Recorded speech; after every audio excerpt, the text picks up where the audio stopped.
Shalom Aleichem Rabotai. The Mishnah Yomi continues with learning for Shabbat Vayetze. We just started a Perek Vav, chapter 6 in Shabbat, B'ma'asha Yotzeh. There's a really important note I want to make that a lot of the items listed that a woman can't go out with on Shabbat are rabbinically forbidden. Again, this is Chazar from yesterday. Rabbinically forbidden because she might take it off and show her friend. Now, again, we don't paskin from the Mishnah. Already the Tosafot in Shabbat on 64b, there's a Tosafot, Rabbi Anani. He starts to get into the fact that women commonly did wear certain jewelry on Shabbat without an Eruv. Again, if there's an Eruv, there's no issue at all. It's where there's no Eruv, there's going out into Rosh Hashanah with jewelry, and they might take it off. And the Tosafot starts talking about the concept that if women don't take off their jewelry or would never take off their jewelry, then this rabbinical stringency shouldn't be relevant from the Mishnah. And then the Shulchan Aruch gets into it in Orach Chaim Shin Gimel.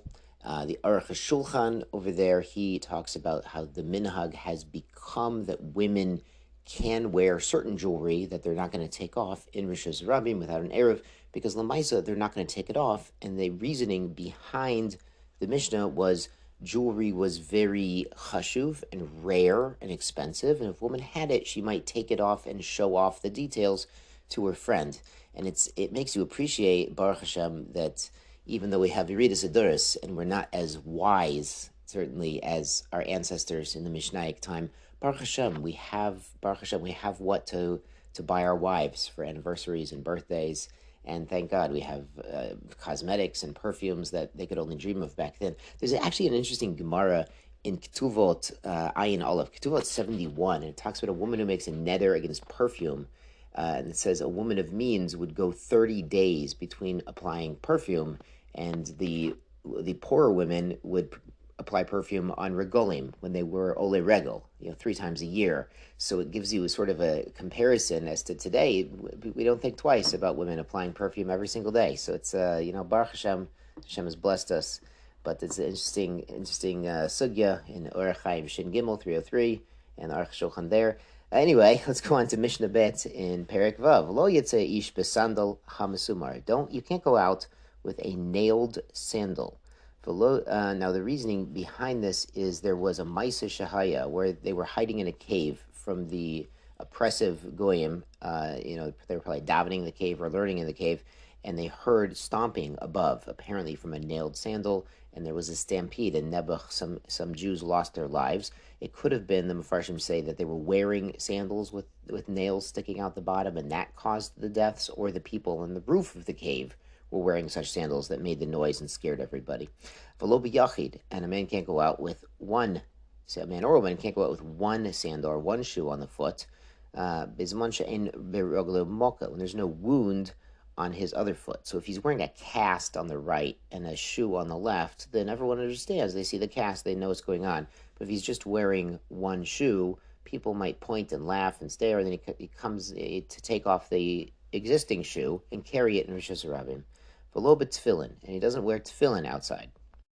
V'lo b'kameya, kameya is an amulet. It was like something that, not a sorcery, not a hocus pocus, but like a Talmud Chacham would write a bracha and put it around the neck of someone who's chola, who's sick. They should get better.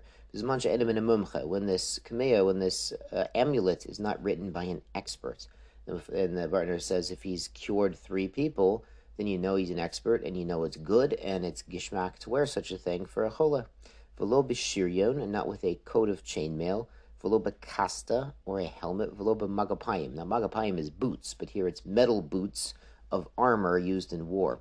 But if he goes out with these items, again, these things are lamaisa like clothing. One shoe is obviously, 2 shoes is clothing, 1 shoe is clothing, and this is, again, a rabbinical stringency that he might take these items off, or these items aren't typical, normal clothing. But again, there's no chiyuv deraisa, there's no carbon chatas like the woman's jewelry, because lamaisa, it is worn, it's not carried. Mishnah Gimel, lo teitze isha b'machat nekuva. A woman can't go out with a needle that has a hole, a needle used for sewing. We spoke yesterday the decorative needles that didn't have a hole, or jewelry. This one is actually really a burden, And even the tailor we mentioned in the first parak has to be careful not to wear his needle in his clothing because that's normal for him, Erev Shabbos. V'lo b'tabat, and not a ring sheyesh lechodom that has a seal, because that's actually a garment for a man, was a ring with a seal that they used to seal documents or packages. V'lo b'kuliar.